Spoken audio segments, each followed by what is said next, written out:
Eu fico impressionado, meus irmãos, como mesmo a gente preparando um sermão expositivo, escolhendo as partes previamente, esse texto foi escolhido para pregar hoje, em novembro, início de novembro de 2023, meus irmãos.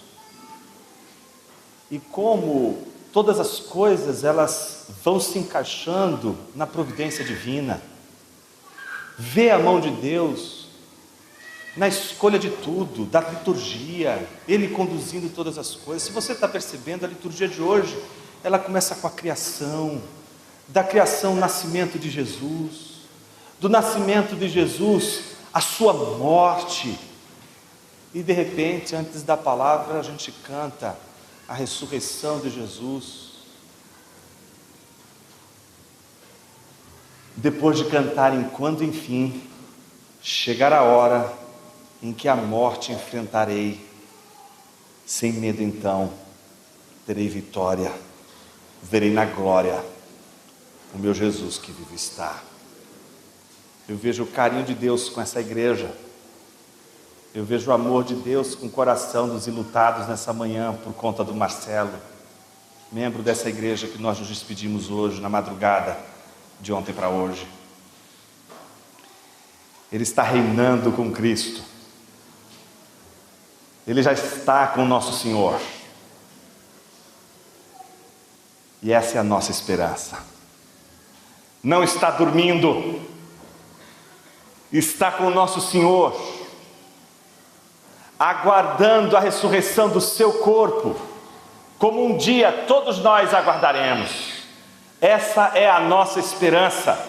Éramos um povo sem esperança, éramos um povo sem céu, éramos um povo sem vida eterna, e acima de tudo, éramos um povo que não acreditava na ressurreição do corpo, porque não acreditávamos na ressurreição do corpo sem a morte de Jesus, que ressuscitando dos mortos, sendo o primeiro a inaugurar a ressurreição do corpo, se torna o primogênito daqueles que um dia, aguardando a ressurreição do corpo, com seus corpos glorificados, verão a Deus.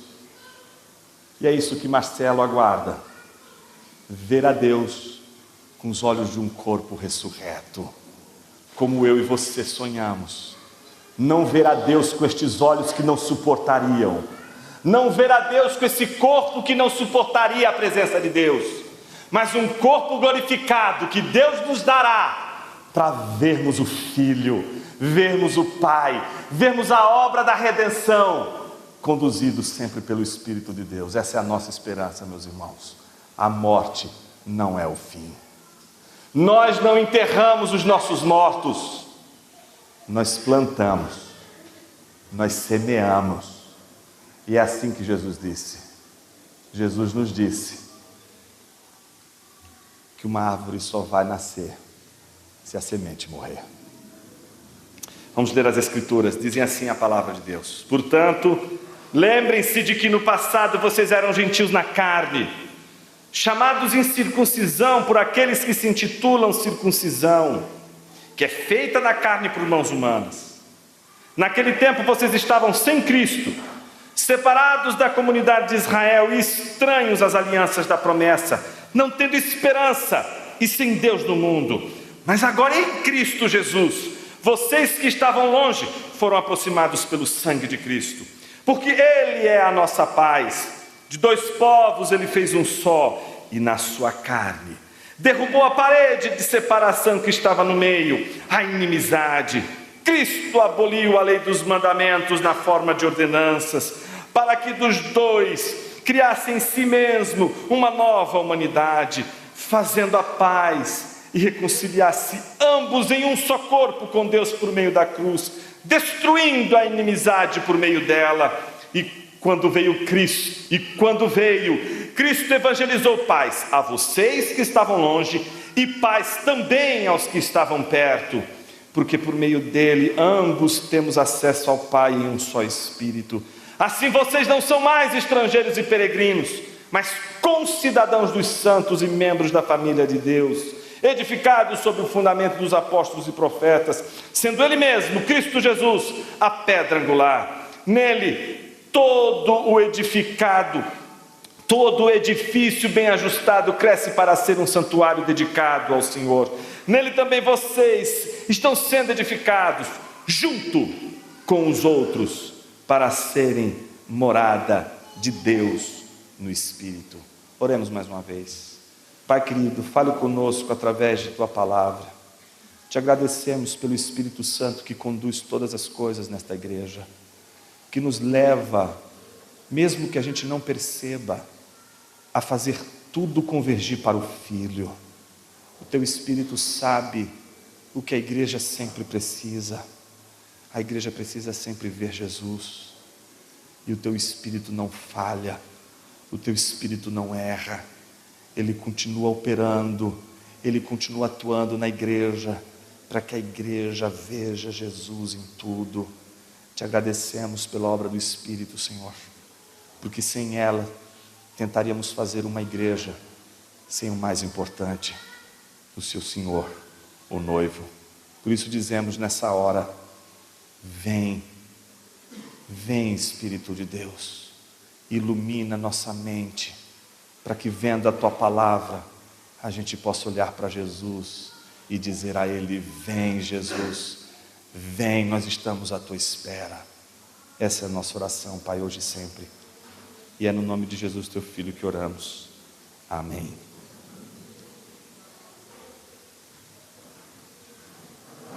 A igreja é o espelho que reflete o pleno esplendor do caráter de Deus. É o grande teatro no qual as perfeições de Yahvé são exibidas para o universo. Quando Charles Bridges diz isso, ele chama a atenção de que a igreja deve refletir o caráter de Yahvé, deve refletir no teatro que Deus a colocou para exercer o seu papel, as perfeições de Yahvé no universo. Portanto, a igreja não surge por natureza, ela não surge por ela mesma. Como diz o Renner, a igreja não veio a existir por si mesma, mas com base naquilo que Deus fez em Cristo.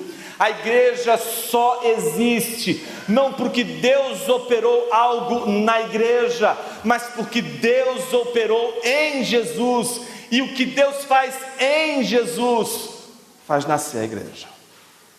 Somos, portanto, obra de uma mediação de Cristo, que é o receptáculo do amor do Pai, que recebe o transbordamento do amor do Pai, e que como receptáculo não consegue reter o transbordamento do amor do Pai em si mesmo, mas transborda esse amor recebido na criação. Nada do que foi feito teria sido feito se não fosse por intermédio dele, e é por meio do Verbo encarnado, por meio de Cristo Jesus, que não só ele cria o mundo, mas ele também prepara em Cristo Jesus uma noiva para Cristo Jesus. Uma Eva que não é seduzida, mas uma Eva que permanece fiel às palavras do seu Senhor. Não como uma Eva que é retirada da costela de Adão, mas que procede de Jesus, pela obra de um Deus que cria e redime harmoniosamente. Como é um pecado tentar entender a redenção sem a criação. Redenção e criação são movimentos idênticos, são movimentos de doação, são movimentos de entrega e de transbordamento. O Criador que redime usa o mesmo poder que usou para criar. O mesmo poder que redime é o poder que cria. Por isso, se exaltamos o Deus Criador, temos de aprender a exaltar o Deus da redenção. Talvez o Deus da criação que nós vemos através da natureza se revele de uma maneira extraordinária a todos os seres humanos, de uma tal forma que eles são indesculpáveis por não acreditarem em Deus, mas entregues aos seus pecados, são capazes de inverter o jogo do espelhamento da criação, e em vez de adorar o Criador, adoram as criaturas. Mas quando a gente está diante do Deus Redentor, que não aparece numa flor, que não aparece nas estrelas, que não aparece nos astros ou nos grãos de areia, mas aparece no Filho. Encontramos no Filho a gênese da igreja, encontramos no Filho o haja luz da igreja, encontramos no Filho o início de todas as coisas. No Filho está o nosso Gênesis 1:27 e o nosso Gênesis 2:7. No Filho está o nascimento e toda a origem da igreja. De onde vem a igreja? Do Filho. Não vem de Adão, vem do Filho. Vem do obediente, não do desobediente. Vem do fiel e não do infiel. Nascemos do último Adão, e por isso, se carregamos a imagem do que é terreno, que agora, procedendo do Filho, carreguemos a imagem do celestial, a imagem do último e verdadeiro Adão. É Ele, em Cristo, que a igreja está fundamentada. Tire Cristo e uma igreja não fica em pé. Ponha Cristo, e Satanás, os seus demônios e todos os impérios não serão suficientes para destruir a igreja. Tire Jesus, e a igreja não precisa lutar contra o mundo, porque ela jaz do maligno. Tire Jesus da igreja, e ela já está contra Cristo, ela já está contra o Criador, ela já está contra os céus. Tire Cristo da igreja, e a igreja já não será mais igreja. Portanto, a igreja não existe por si, existe em Cristo, por Cristo, com Cristo e para Cristo. Como isso se apresenta nesse texto? De uma maneira muito interessante. Eu preciso, antes de continuar, fazer uma espécie de retomada do que falamos no sermão passado. Os versículos 1 a 10 são importantíssimos, porque todos eles estão dentro da descrição que Paulo está fazendo da obra de Deus em Jesus pela igreja.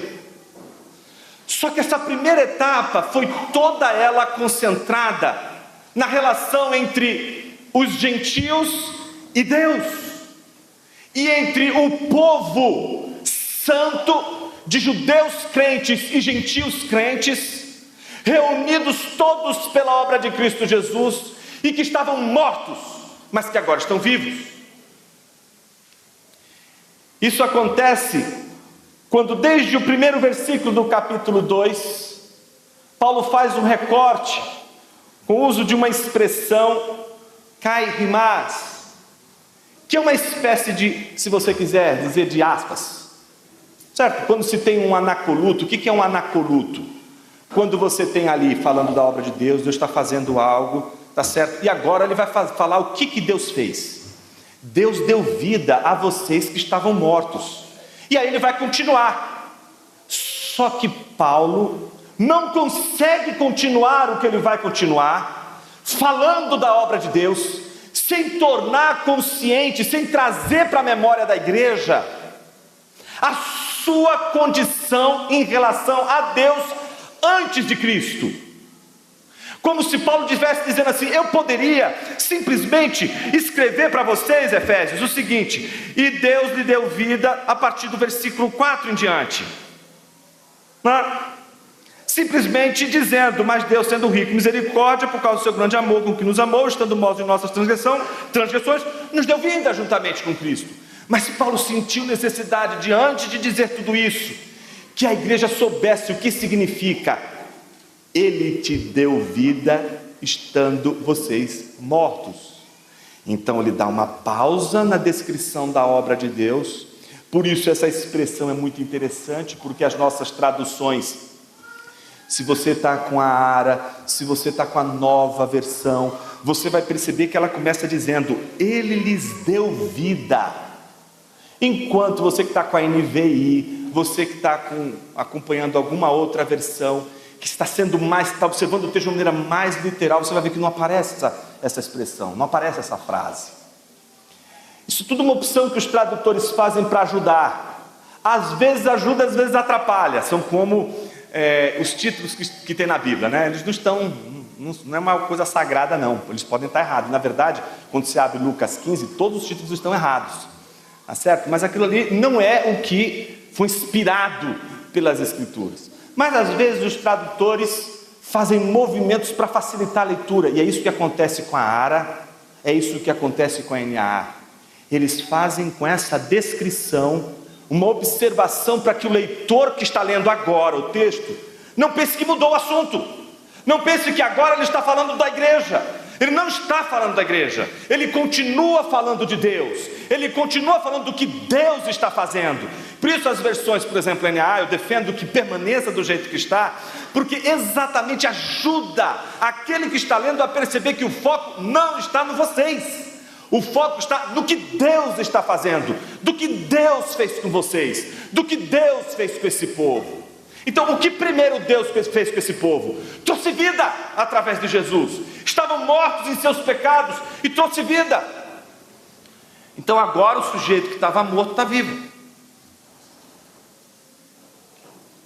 Ele agora é regenerado, está certo? Convertido. Mas agora ele não está completo. E esse é o problema, tem muita gente que acha que está completo. Não escute teólogo, pastor, estudante de teologia, quem quer que seja, professor de seminário, pode ser a maior autoridade do mundo, não escute qualquer um destes que não estão comprometidos com a igreja. Se não estão dando sua vida na igreja, não estão vivendo na igreja, não confie neles, simplesmente assim, não confie neles. Ah, mas Jonas tem um estudo interessante sobre... Ah, ok, um estudo você pode confiar. Não confie sua esperança, não confie seu coração, não confie sua vida na mão de gente que não está submisso à igreja de Cristo Jesus. Por quê? A segunda obra que Deus faz com esse morto que agora ressuscita dentre os mortos com Cristo é dar para ele uma comunidade, um povo para viver. E se ele não vive com esse povo, a obra de Deus não está realizada na sua completude. Alguém só vai provar a regeneração na sua integralidade quando está integrado na sua igreja, quando faz parte do corpo de Cristo. Por isso não dá para defender desigrejado, não dá para você aceitar a possibilidade de crentes que queiram viver as suas vidas alheios à igreja, separados da igreja. Não há a menor possibilidade. Alguém pode levantar a mão assim: Jonas, e o missionário? O missionário é missionário, meu irmão. Se você quer ser um missionário, vai. Tem uns lugares aí bem bacanas aí, com radicais para te enviar, bem interessantíssimo, para você plantar uma igreja. E o que você vai ver é que quando você chegar lá, a primeira coisa que o missionário vai fazer é plantar uma igreja. Tem de plantar uma igreja. Não tem para onde correr. A gente foi chamado para reunir o povo de Deus, porque é no povo de Deus que nós provamos dos benefícios da salvação.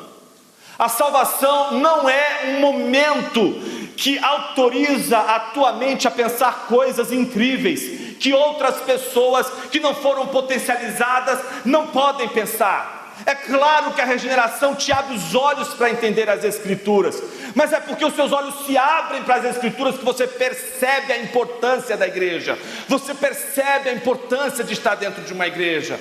Ah, Jonas, eu percebo isso é o que falta na minha vida, preciso de igreja. Amém, meu irmão, você é um crente, você ainda está aprendendo muita coisa, tem doutrina que você precisa aprender, mas você é crente, mas você sabe tudo de doutrina. Ah, mas eu não quero mais me envolver com igreja, porque a igreja está cheia de problemas, as pessoas são difíceis, todo mundo é difícil, e a pessoa sempre se acha incrível, né? É quase o Espírito Santo ali, ela competindo com o Espírito Santo em santidade. Mas enfim, Não tem como a gente avalizar a conversão de uma pessoa que, veja, que cogita, pensa a possibilidade de viver a vida com Cristo sem a igreja.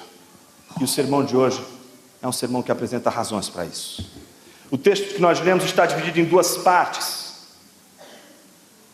que vai dos versículos 11 ao versículo 22, que é o segundo momento dessa obra que Deus está fazendo.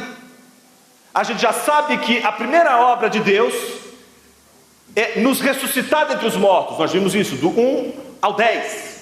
O segundo momento da obra que Deus está fazendo diz respeito a esses ressurretos, com relação à sua cidadania, com relação à sua postura no mundo.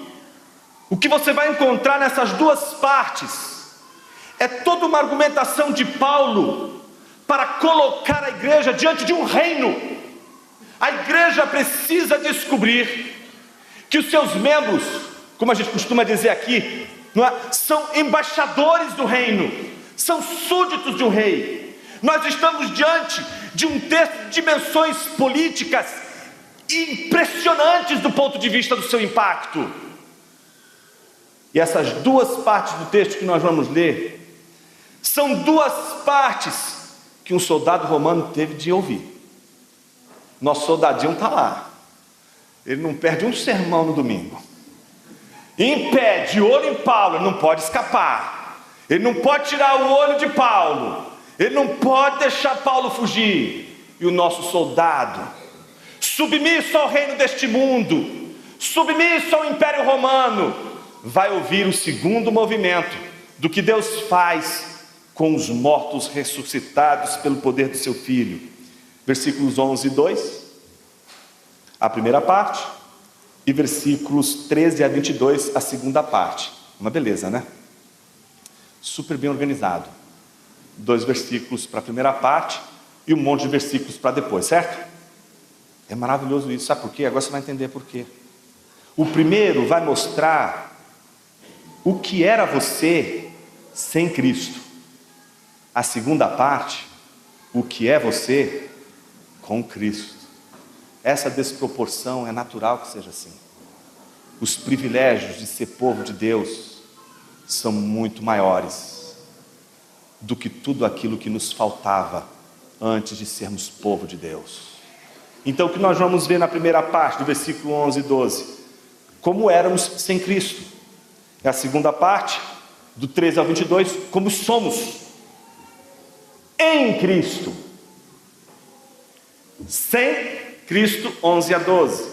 Em Cristo, 13 a 22. Comecemos com os versículos 11 e 12. Os versículos 11 e 12 apresentam para a gente duas coisinhas. A primeira delas, a condição dos gentios. Pela primeira vez, Paulo vai enunciar vocês. Vai dizer à igreja de Éfeso, que é uma igreja constituída de gentios, a condição dos gentios diante dos judeus. Pouco importa se são judeus convertidos ou se são judeus não convertidos a Cristo Jesus.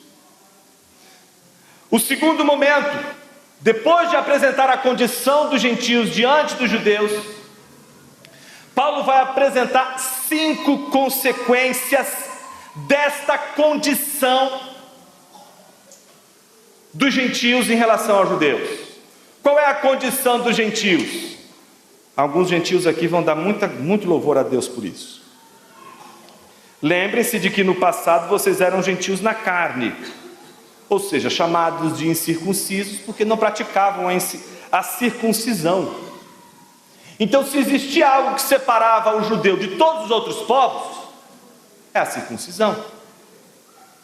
A circuncisão era a marca diferenciadora e não era uma marca invisível. É claro que eles usam roupa, mas ela é visível porque ela é na carne. Ou seja, eu não estou dizendo para vocês que a situação era dessa natureza. Ah, você é judeu? Ah, então prova. Aí o cara vai lá e tirava as calças. Está entendendo? Quando ele diz quando a gente diz que é visível, é porque é uma marca que o sujeito percebe é visível para ele. Ele sabe então, portanto, que faz parte. Ele tem algo concreto. Ele não tem algo invisível e que ele precisa acreditar. Tem a marca. É a marca da promessa. Dá até nome de troféu aí. Vou tomar uma água aqui, meus irmãos. Tomar uma água aqui para a língua não ficar muito ferina. Então eles possuem uma marca na carne, os judeus. E os gentios,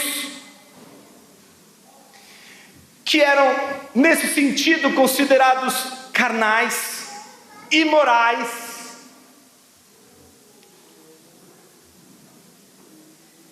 eram, portanto, considerados à parte, excluídos. Observe, naquele tempo, versículo 12, Paulo diz: vocês estavam, e aí ele começa, com 5 implicações desta condição. Primeira coisa que a gente precisa ter em mente: Paulo é um judeu, em vários momentos ele se orgulhava da circuncisão, de ter sido circuncidado, como a gente vê lá em Filipenses. Não nega o valor da circuncisão, certo? Mas ao mesmo tempo ele não se vê como um judeu como os outros. Ele se vê como um judeu que crê em Jesus. Um judeu, portanto, convertido pela pregação de Jesus, que alcançou tanto aqueles que estavam longe, como aqueles que estavam perto. E ele se vê como um daqueles que estavam perto dele, perto de Jesus, perto, portanto, de Deus, perto, portanto, da mensagem de salvação do Messias. Agora, o que a gente vai encontrar? Um Paulo que vai enumerar as consequências dessa incircuncisão. Por que vocês eram incircuncisos? Vocês estavam sem Cristo. Primeira coisa, só pelo fato de vocês estarem sem Cristo, vocês já não tinham um Messias. Vocês não tinham a esperança num Salvador. Vocês não esperavam um dia que viria o Libertador e que resolveria de uma vez por todas a ira divina sobre vocês. Vocês foram criados para todas as vezes que perceberem os males em suas vidas, as catástrofes climáticas, as catástrofes morais, as catástrofes existenciais, a dizerem que os deuses estavam irados por causa disso e a oferecerem por isso um sacrifício, faziam sangrar um animal para aplacar a ira divina, porque achavam que a guerra dos deuses contra eles mesmos precisava ser aplacada com um sacrifício. Vocês não esperavam o dia em que viria um Salvador que os libertaria de uma vez por todas da ira divina. Então, primeira coisa, vocês não tinham um Cristo, não tinham um Messias. Segundo, vocês não tinham, e ele usa uma palavra cara para os gregos desse contexto, da Anatólia, que era politeia, que vem de polis, que deu política. Veja, vocês não tinham Messias, vocês não tinham Cristo a esperar, e vocês não tinham politeia, vocês não tinham cidadania, melhor tradução, cidadania. Veja, aqui não está em jogo território, aqui o que está em jogo é o pertencimento. Para um grego, o grego, ele pensa a cidadania diferente do romano. O romano, ele pensa a cidadania a partir de um conceito que é voltado muito mais para a lei do que para a genética de um povo. Por exemplo, qualquer pessoa pode se tornar um cidadão romano. Paulo, por exemplo, era um cidadão romano, e era fácil se tornar um cidadão romano, desde que você se submetesse às leis de Roma. Se submeta às leis de Roma, seja súdito das leis de Roma, e você será um cidadão romano. Paulo, olhando para aquele soldado, sabe que para ele um dia ter vestido aquela farda, vamos dizer nesses termos, mas na verdade armadura, para estar daquele jeito, ele precisou se submeter às leis de Roma. E é por isso que ele se torna um romano. Ele se torna um romano porque se submete às leis de Roma. Você não pode se tornar um grego da Anatólia porque você quer. Aliás, desde a antiguidade, a Grécia Antiga tem um problema com os estrangeiros. E quando eu digo Grécia Antiga, não estou me referindo a Atenas, eu estou me referindo a Anatólia, eu estou me referindo ao nascimento da Grécia. A Grécia nasce nessa região e não na Grécia como a gente julga. A Grécia vem depois de muito tempo. O começo está todo aqui, vem dos povos medos, vem daqui, vai arrastando até chegar na Grécia, leva tempo. Então, nessa região da Anatólia, o que a gente tem? Os primeiros gregos. E esses gregos entendem que quem é grego? Quem nasce numa família de gregos. Não é quem se submete à lei de grego. Porque tinha os estrangeiros que se submetiam e poderiam se submeter, mas mesmo assim eles diziam: vocês não são gregos, vocês são estrangeiros. Ninguém pode se tornar grego, porque para se tornar grego tem que nascer de um grego. Tem de compartilhar as religiões dos gregos. Tem de compartilhar a tradição do grego e tem de ser nascido de grego. Se não é nascido de grego, não pode ser grego. Ponto. Esse é o movimento deles. Não tem como você se tornar um grego. Não é? Isso explica por que a Europa depois foi toda fundamentada mais nos romanos do que nos gregos. Os romanos crescem porque qualquer um, eles têm porosidade. Qualquer um pode se tornar romano. E os gregos não, para se tornar grego tem de nascer grego. Então o crescimento é diferente, é de outra ordem. O que Paulo está dizendo é que vocês, aos gentios, antes não tinham Cristo, vocês não tinham esperança no Messias, no Salvador, queria livrar vocês da culpa, da religião e do pecado que viviam. Vocês não tinham cidadania, mas não é a cidadania grega que eles possuíam e eles louvavam. É a cidadania de Deus, a cidadania que os judeus tinham, a cidadania que os judeus julgavam ter, porque eram um povo da aliança. Eles são a família de Deus, eles são o povo de Deus. Então vocês não eram povo de Deus. Terceiro, xenoi é a palavra. Não é daí ver xenoi, que a gente às vezes coloca como X, xenoi, xenofobia.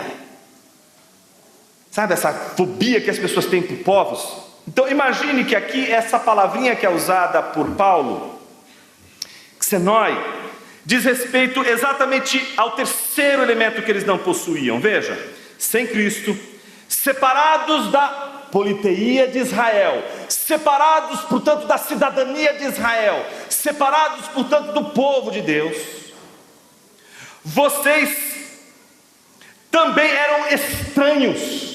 Ó, o estrangeiro, o estranho, o xenos, vocês eram estranhos. Por que vocês eram estranhos? Vocês tinham outras doutrinas, outras teologias, outras maneiras de se relacionar com a divindade. Mas não apenas isso, vocês eram estranhos às alianças deste povo, as alianças da promessa, aquelas alianças que nós temos estudado na série de Gênesis, que se refere a Abraão, Isaac, Jacó, a essas alianças da promessa de que um dia viria, sim, pela descendência, aquele libertador que é esperado. Vocês eram estranhos a essas alianças, vocês não conhecem as histórias, vocês não sabem o que significou Deus separar um povo por meio de Abraão para abençoar todas as outras nações. Vocês eram, portanto, estranhos a essas alianças. Quarto, depois de tanto estranhamento, separação, não tem como o sujeito ter esperança, né? Então o que eu faço? Não, você não tem esperança, é isso mesmo. Acabou tudo. A única coisa que você tem aqui é nessa vida, e ponto final. Vocês não têm uma expectativa de transformação, vocês não têm esperança de modificação de absolutamente nada. Nasce grego, morre grego. Não tem como mudar, não tem como modificar. E por fim, são ateus. Que palavra maravilhosa, a palavra que aparece aí é ateos. Ateus. Esse sem Deus é a palavrinha ateu. Ou seja, vocês eram ateus. Mas como eles poderiam ser ateus? Como eles achavam que também os judeus eram ateus. Eles estavam acostumados a chamar os judeus de ateus. Por que eles chamavam de ateus? Porque eles não acreditavam nas divindades. Então boa parte desses judeus sofrem perseguição justamente por conta de serem considerados ateus. Como cristãos depois serão considerados ateus pelos imperadores romanos, porque não reconheciam os deuses de Roma, mas apenas o único Deus verdadeiro. Então veja agora, Paulo está dizendo que eles eram ateus. Imagina os caras, mas a gente tinha um monte de ídolos. Sim, mas vocês não acreditavam no único e verdadeiro Deus. Vocês construíram a vida de vocês na idolatria de vários deuses. Então imagina Paulo falando isso tudo. É aquela hora que o sujeito diz assim: pô, acabou tudo, né? Não tem esperança, ainda não tenho Deus, sou ateu. Era tudo isso. Era mesmo. Era tudo isso. Aí vem a virada do versículo 13 em diante. Mas agora, ele falou do passado, mas agora, segunda parte, em Cristo Jesus, vocês que antes estavam longe, foram aproximados pelo sangue de Jesus. E aí começa uma série de bênçãos. Mas eu não queria começar essas bênçãos sem retomar o versículo 11. O que ele diz no versículo 11? Portanto, lembrem-se, é o mesmo movimento da parte anterior. Vocês precisam lembrar que vocês estavam mortos na relação com Deus. Se você não lembra que antes você era morto e partiu dele a sua ressurreição dentre os mortos espirituais. Se ele não fizesse a obra, você permaneceria morto para Deus. Mas você precisa lembrar que se hoje você ama a Deus, é por causa dele que você ama a Deus. Porque você estava morto. Até o seu amor a Deus depende do agir de Deus sobre você. Segundo, o que eles precisam lembrar agora? Eles precisam lembrar que mesmo quando eles estavam antes de Cristo Jesus, sem Cristo, eles estavam na condição de ateus, na condição de desesperados sem esperança. Eles estavam na condição de não pertencerem à família de Deus, de não pertencerem ao povo de Deus, estavam apartados das alianças e da promessa de Deus, estavam apartados do próprio Cristo. Não tem condição pior para o ser humano do que não estar em Cristo, porque quem não está em Cristo não pode estar vivo para Deus e nem pode ser um cidadão do reino de Deus. Paulo está construindo com a carta aos Efésios uma epístola do seu reinado. É um rei falando com sua igreja, é um rei falando para os seus membros, os membros da igreja local de Éfeso, e dizendo a todos eles: quem é o Senhor da igreja? Não é Roma o Senhor da igreja. Os gregos estavam sob o Império Romano. É por isso que a gente estuda essa parte da história da Anatólia como a parte da Ásia proconsular.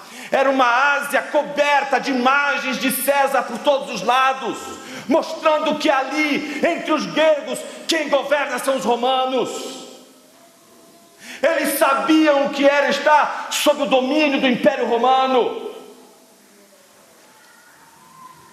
Mas agora eles precisavam descobrir o que é estar, o que é fazer parte do reino de Deus. E aí eles vão descobrir que no reino de Deus eles são maiores do que os romanos que os oprimem. Como Paulo vai fazer isso? Lembrando quem eles eram para depois lembrar quem eles são. Movimento tão caro para a gente. Quem inaugurou isso na tradição depois da Bíblia foi um sujeito chamado Agostinho.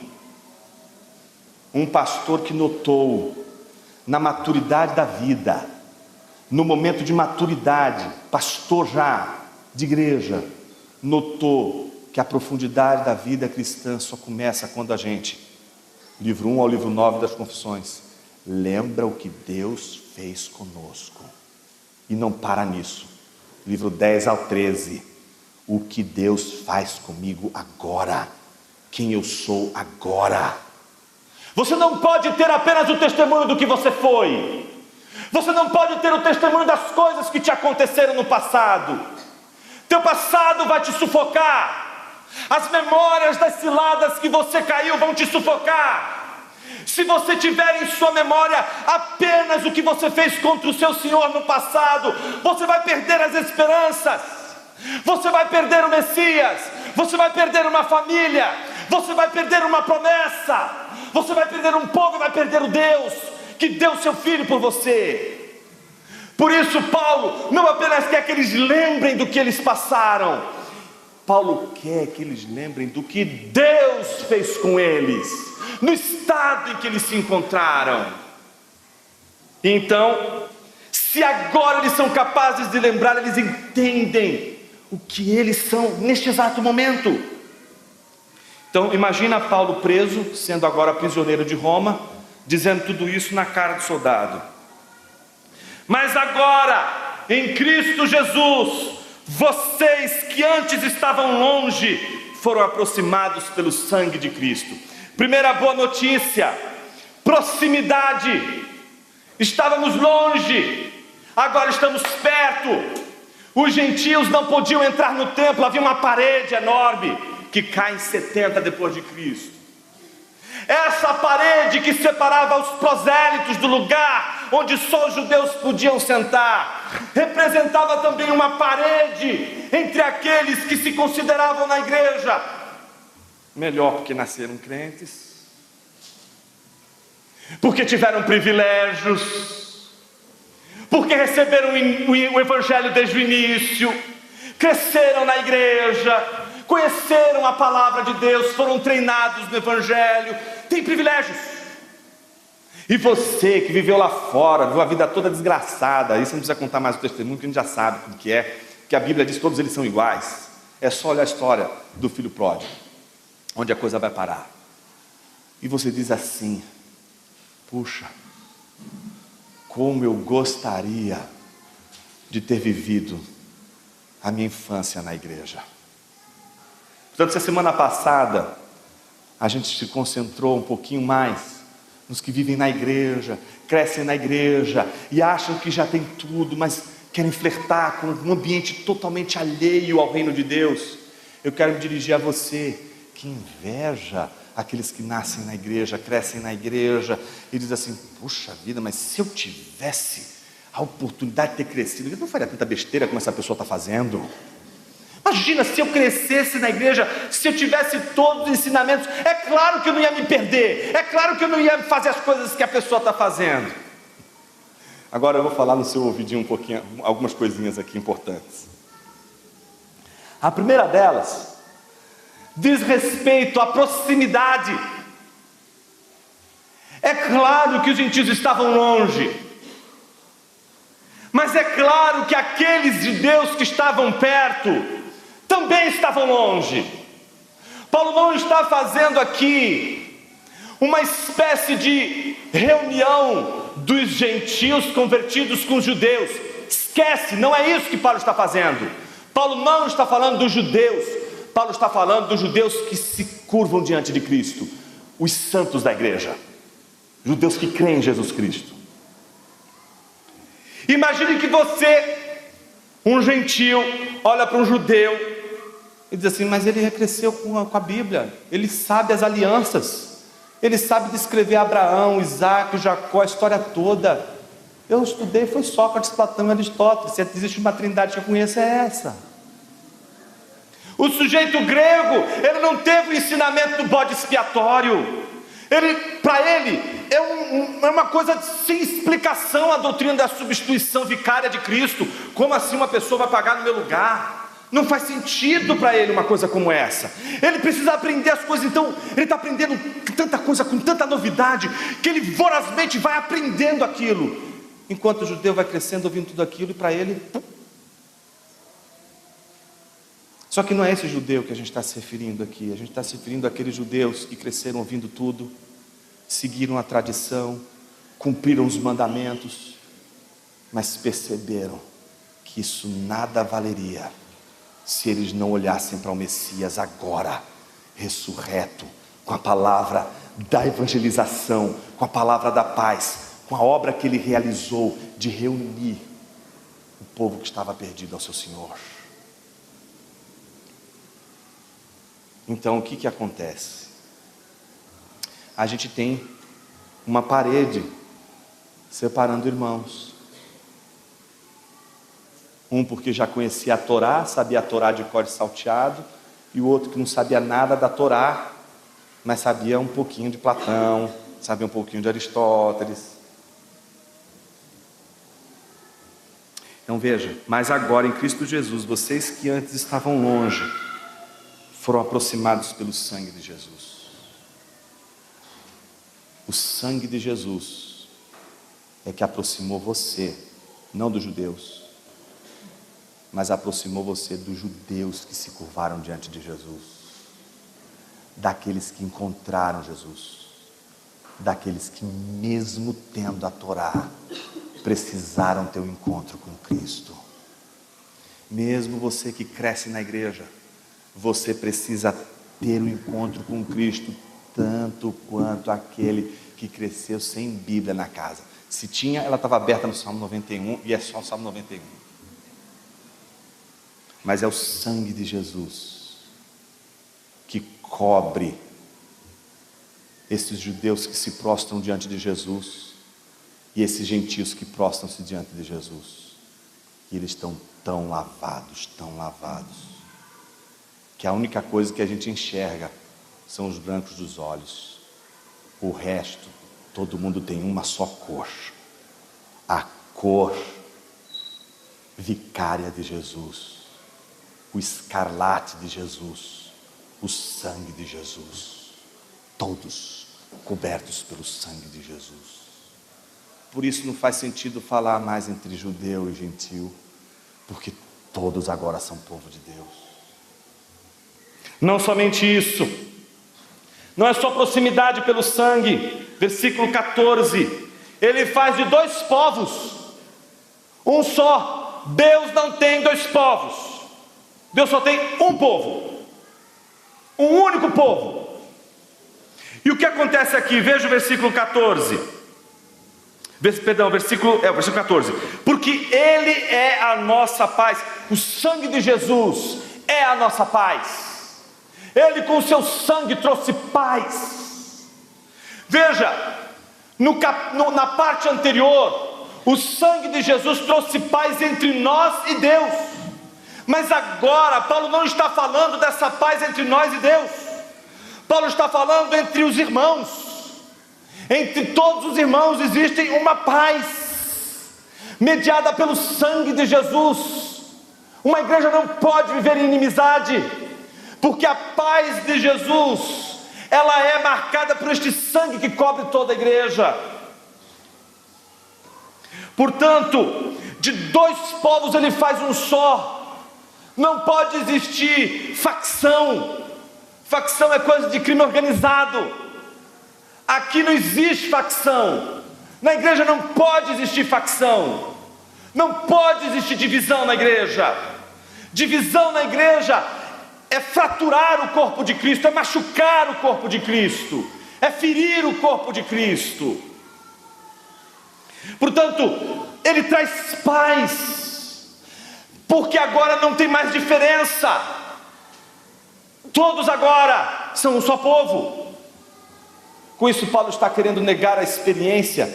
Paulo está querendo negar que uns tiveram mais privilégios do que outros, porque tiveram mais acesso e mais conhecimento às Escrituras. Claro que não, observe o que vem a seguir. Terceira coisa, versículo 15 e 16.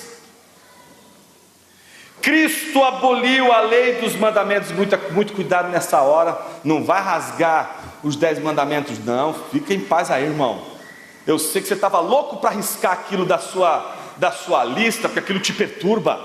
Eu sei que você está, nossa, agora eu estou livre dos 10 mandamentos, posso seguir meu caminho.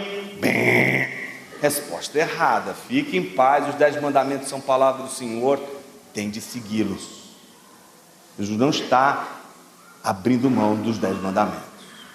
Se você ler o Sermão da Montanha, se não, você dá uma olhada na nossa série de exposições que fizemos aqui na igreja sobre o Sermão da Montanha, você vai ver que Jesus em nenhum momento veio para revogar a lei, ele veio para cumpri-la. O que ele vai fazer ali com todas as leis, especialmente as leis cerimoniais, vai dar para as leis cerimoniais um significado para além daqueles que, lendo essas leis cerimoniais, distorciam para conduzir pessoas ao erro. Jesus estava corrigindo uma tradição que estava invalidando a lei de Deus, estava invalidando a palavra de Deus.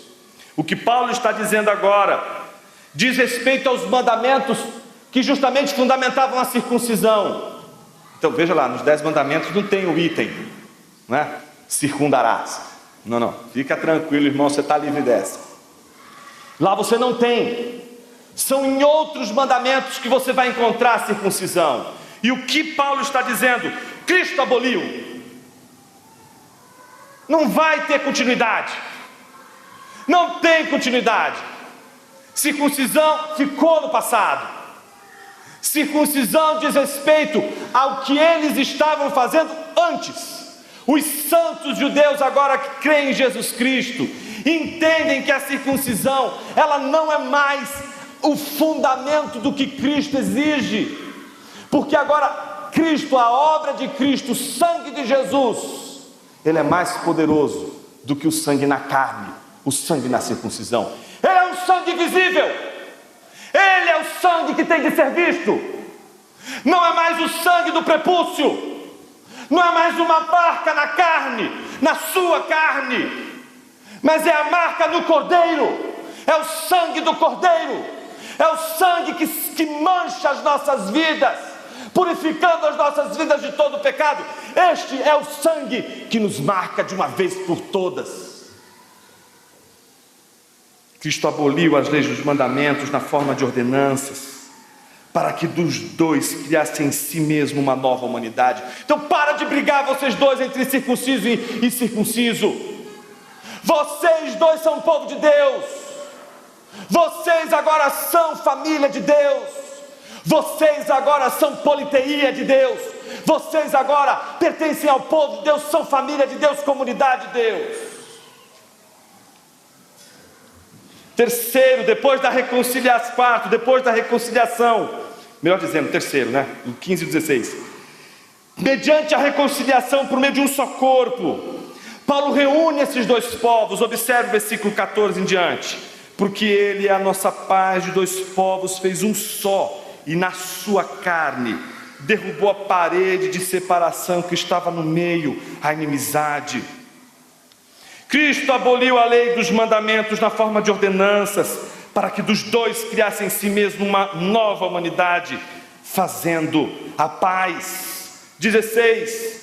E reconciliasse ambos em um só corpo com Deus. Deus não tem dois corpos, Cristo não tem dois corpos. Cristo tem um corpo só, Cristo tem uma igreja só, Cristo tem um povo só, Cristo tem um reino só.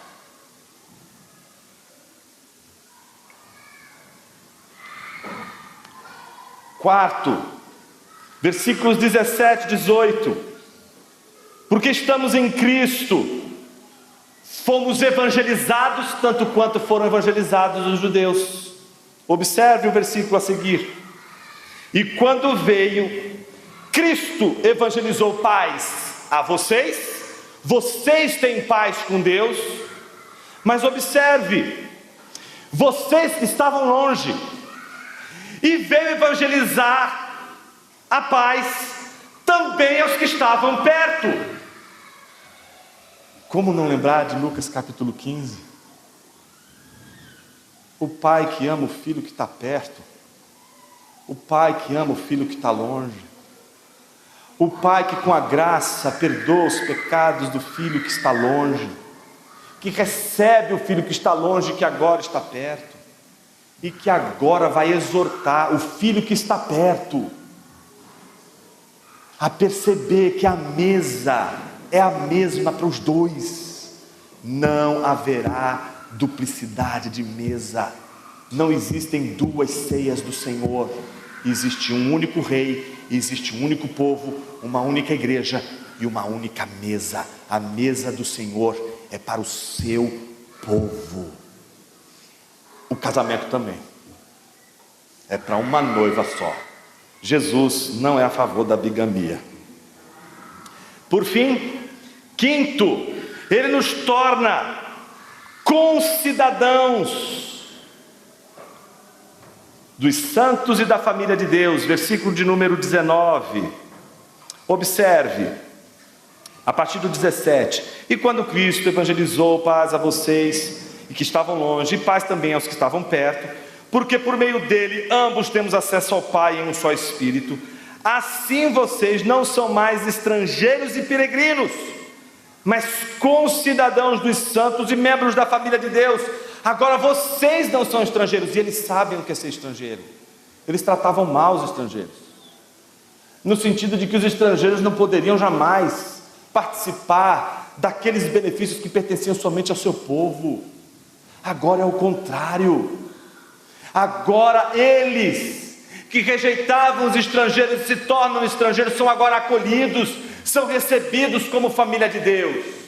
Eles agora não são chamados cidadãos do reino de Deus por causa da lei de Roma. Eles são chamados cidadãos de Deus por causa do amor e da graça de Deus, que derramou o sangue de seu Filho Jesus para fazer um só povo, um único povo. Então o que o Evangelho faz? Provoca paz aos que estão de perto e aos que estão de longe, e tornam ambos, olha a palavrinha aí, a prefixo, sim. Você já sabe o que significa esse sim. O sim que é diferente do a privativo, que separa, do diabolos, que separa, que divide. Agora a gente tem um sim, a gente tem algo que une, a gente tem algo que coloca com, a gente tem a reunião com. Antes você estava separado, antes você estava apartado, agora você está com Cristo. Nessa semana estava reverberando o sermão junto com o Igor Mendes, e ele tinha comentou uma coisa muito interessante, eu queria colocar aqui para vocês. É interessante como nessa passagem, se de um lado você tem um Cristo que quando está à parte não promove vida, é preciso estar com Ele para ter vida. Quando você está à parte dele, alienado dele, o que falta? Vida. A vida do povo de Deus exige esta presença contínua com Cristo, exige essa união com Cristo, exige essa unidade com Cristo. Observe o que Paulo está dizendo: vocês são concidadãos, assim como com Cristo nós somos vivos. Você com o seu irmão é vivo. Quer sentir a vivacidade do Evangelho? Se importe com o corpo de Cristo Jesus. O amor pela unidade da igreja local, ela é importante para manter uma igreja viva. Quando a igreja começa a se fragmentar, ela começa a não agir mais com o sim, que junta, que une e que faz a gente ficar vivo. Mas se agora nós não temos mais o velho homem, lembra do velho homem que estava preso, e por estarmos presos ao velho homem que é morto, nos apodrece. Agora, se nós estamos presos ao ressurreto, é a vida dele que nos vivifica, e ele nos vivifica para que a gente seja um com o outro. Sua vida espiritual depende do seu irmão. Eu sei que você vive na crise do individualismo moderno, que você faz e acontece sozinho. Você não vai ser crente sozinho, ponto. Você pode até tentar, vai ser igual Jonas, vai ser engolido por um peixe, vai sofrer, não é, a experiência de ser vomitado, porque você não vai conseguir realizar a potência da vida cristã sem a união com o corpo de Cristo, sem viver a realidade do corpo de Cristo. E eu sei que você pode estar ferido, eu sei que você pode estar, tem todas as desculpas do mundo para dizer: eu não quero estar na igreja, eu não quero estar com um, eu não quero estar com o outro, me fazem mal. Tenta falar isso para Jesus, que grudou em você, que não solta você, podre, com sua podridão, e Ele junto com você, para que a sua podridão não vença, mas que a santidade do Filho, unido a você, vença a sua podridão. Essa união com Cristo, que trata nosso caráter, trata a nossa vida, e trata nossos corações. O povo de Deus não pode viver sozinho, solitário. Você não pode achar que você vai dizer assim. E aí tem uma pessoa que escolhe, né? Fala mal da eleição, mas escolhe: eu vou me relacionar com essa e com essa pessoa da igreja. A eleição nunca vale para Deus, mas para ela vale, porque ela escolhe com quem ela quer se conviver. Você está querendo uma igreja que é apenas a sua imagem e semelhança. A experiência de teu enfrentamento é ruim, é chato às vezes, na maior parte das vezes, quase sempre, mas é isso que forma seu caráter, é isso que vai transformar seu caráter, vai transformar você.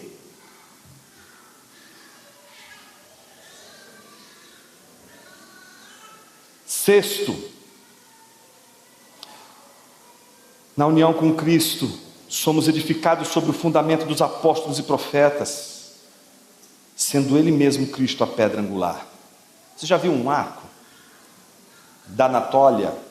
Todos os arcos, você vai entrar em Éfeso, Laodiceia, Filadélfia, Éfeso, Galácia, a maior parte das igrejas da Galácia, você vai encontrar várias edificações, todas elas com arco. Todos aqueles são fundamentos, todos são fundamentos, e eles são muito bem feitos, todas aquelas pedras reunidas. Mas tem uma pedra que fica em cima, que se ela não estiver ali, todas as outras caem. Essa é a pedra angular. Todos os lugares que você vai encontrar todas as pedras organizadinhas, todas elas são fundamentais. Então você tem do lado de cá Paulo dizendo: os profetas, o Antigo Testamento. Do lado de cá você tem os apóstolos, a pregação apostólica sobre Jesus. Mas se não tiver a pedra, se não tiver Jesus, tudo isso cai. Então o que Paulo está dizendo?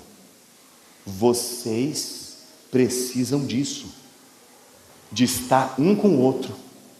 E a maior arma que vocês têm a favor da unidade de vocês é a pedra angular, que sustenta o fundamento apostólico e profético, que faz com que uma igreja saiba onde procurar para resolver os problemas de seu coração, os problemas de sua alma e os problemas de sua inteligência e de sua crença. Por último, versículos 21 em diante. Observe o em Cristo no nele. Nele, todo edifício bem ajustado cresce para ser um santuário dedicado ao Senhor. Nele, também vocês estão sendo edificados junto com os outros para serem morada de Deus no Espírito. Se você comparar os versículos 18 comparar o versículo 18 ao versículo 22, você vai perceber como Paulo não descola da Trindade em nenhum momento. Como o tempo todo Paulo está descrevendo a obra de Jesus, que é por sua vez uma obra de Deus, que é por sua vez uma obra do Espírito. O Pai está agindo no Filho, e o Filho está enviando o Espírito, e o Espírito está atuando na igreja, para fazer com que essa igreja veja sempre a pedra angular, e o Pai está edificando esta igreja, dando a esta igreja uma pedra, para que essa igreja se fundamente nela, mas ao mesmo tempo o Cristo não deixa essa igreja sozinha, dá para essa igreja o seu Espírito. É uma obra de Deus, é uma obra da Trindade, é uma obra de quem por toda a eternidade nunca viveu sozinho, sempre viveu com. O céu não é para pessoas que não sabem viver com. O céu é para pessoas que vivem com, mesmo que seja com dor, tristezas, decepções, mas alegrias, surpresas. Que coisa maravilhosa a vida cristã oferece para a gente, quando no dia mais terrível de nossas vidas, como a Trindade, a gente está com nossos irmãos. Mais do que uma palavra de sabedoria, mais do que uma palavra de inteligência, mais do que uma palavra teologicamente fundada, a presença daqueles que se fazem com, onde quer que esteja o povo de Deus, seja sofrendo, seja vivendo deleites, o povo de Deus estará reunido uns com os outros. O Evangelho é o ministério do com, não é o ministério da separação, da divisão do povo de Deus, é o ministério da reunião do povo de Deus contra o império deste mundo, contra o reino deste mundo, contra a inimizade deste mundo, contra as obras deste mundo. O Evangelho nos faz um com Cristo, o Evangelho nos dá paz com Deus, o Evangelho nos traz paz com o povo de Deus. E como se não bastasse, o Evangelho te faz povo de Deus. O Evangelho te dá uma esperança num Salvador que não é um rei deste mundo, que não é o imperador de Roma, não é um presidente da República, não são os políticos. Ele te dá um Messias. O Evangelho não te dá uma nação organizada através de suas culturas, através de sua arte, através de suas invenções. O Evangelho te dá uma comunidade forjada nos céus, uma comunidade que espelha a cultura da Trindade. O Evangelho não te deixa sem uma cidadania celestial, mas te dá uma cidadania que está acima de todas as cidadanias terrenas. O Evangelho, ele te dá alianças, te dá promessa, te coloca dentro de uma história em que agora você também se torna beneficiário daquilo que um dia no passado ele prometeu aos profetas, e agora você pode provar do Messias prometido, e agora pode também esperar por este Messias que um dia virá. Não te falta esperança no Messias que virá, não te falta esperança nessa cidadania celestial que um dia há de se concretizar por todo sempre. Não te falta a promessa que um dia cumprirá de que ele voltará. Não te falta a amizade do povo, dos súditos desse reino. Não te falta o culto, a adoração ao Deus verdadeiro.